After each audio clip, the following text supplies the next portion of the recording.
So, number one, Ruto is not above the law, concretely, legally, constitutionally. Is not above the law. So when we say that, we say it as a fact, because the mere fact that he's not been brought to account doesn't mean that he's above the law. There are a lot of people in Kenya that are committing crimes and have not been arrested. Does it mean they're above the law? No, they are not. It is a culture of impunity that has led to that happening.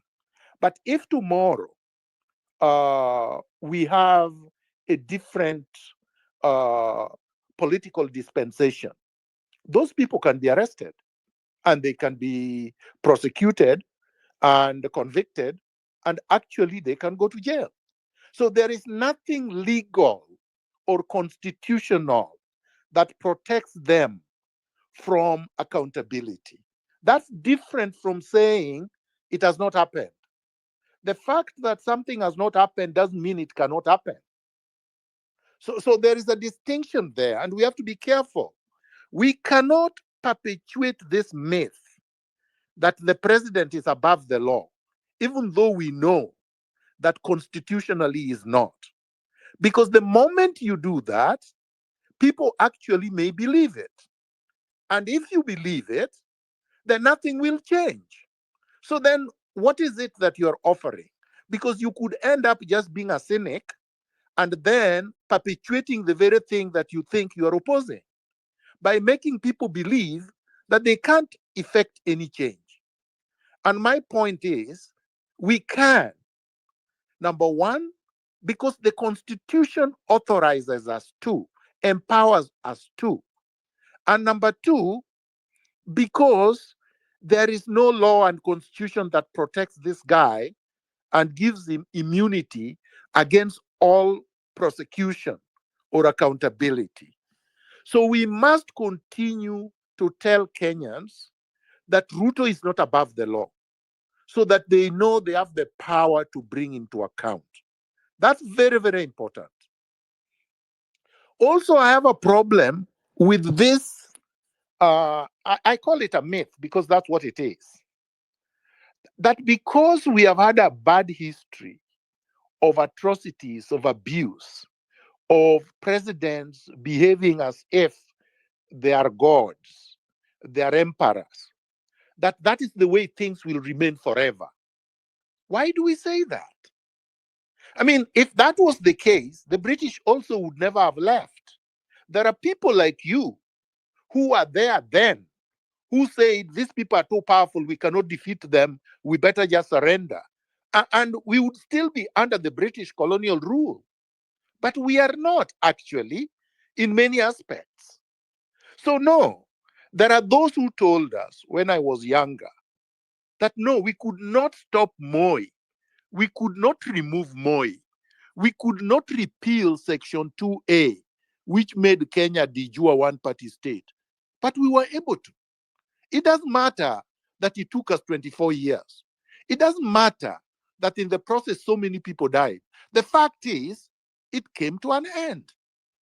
We are talking now on these spaces precisely because of the successes of the struggles that people went through for those many years. We cannot say those are nothing, that they amount to nothing, we did not achieve anything. If we go that route, then we better just surrender and don't continue struggling. Because we would then say, no matter what we do, we are not going to succeed. No, we have succeeded. The mere fact that we have brought Ruto back to Kenya and he cannot fly out every week to foreign countries is success. The mere fact that we have made Ruto to be campaigning every single day and cannot rest with his mistresses is success. The mere fact that we are pointing a spotlight on everything Ruto does, all the abuses, and we are talking about it publicly, is great success. So let us not be cynical. Let us not behave as if we don't understand history. This is what history is, the history of struggle. That you don't necessarily succeed overnight. And that today you may make a step forward and tomorrow you could make one step back. That doesn't mean you don't continue moving forward. The last point I want to make, I'm not praising Muturi. I'm not saying Muturi is my friend. I'm not saying Muturi is on our side. But that is not to say that if Muturi says something good, I will not recognize what Muturi says because I don't like him, because he's always been on the other side. Then we are not being very smart. Even your worst enemy, if they do something good, as an objective observer, acknowledge it, be honest. Muturi said something very great. Muturi said, look, it is Ruto who is abducting people using Nurdin Haji. Why is that supposed to be bad? That's a great news. That's great news. And if he had not said it, it would not be there. People would not be looking at Ruto and saying, no, you are the abductor.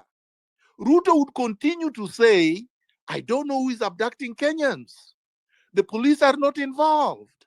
Now we know it has been confirmed from one of his cabinet secretaries. Great news. That's an achievement we have made.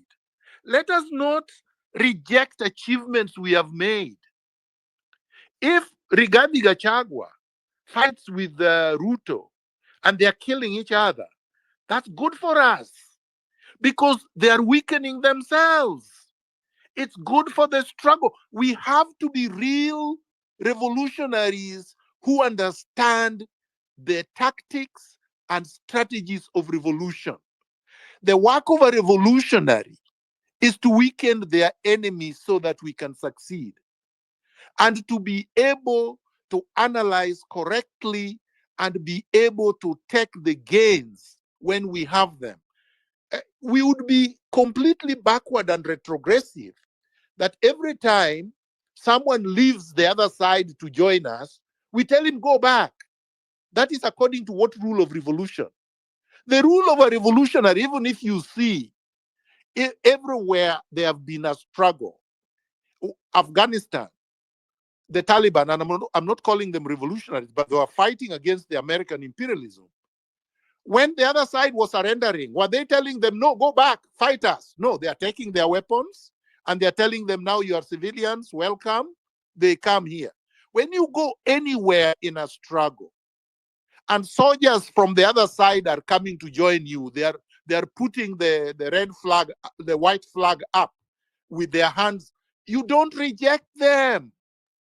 You bring them home. If we did that, why are people praising Raila Odinga 202 when he left Kanu after supporting Moi and leaving with many people of Kanu to come back and join NAC, and then led to Moi's candidate failing, Uhuru Kenyatta, and Kibaki winning? It was a game. We have never criticized that, but they were on the other side, you know? So I want us to be not just historically correct.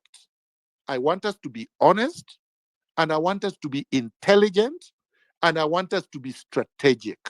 Thank you.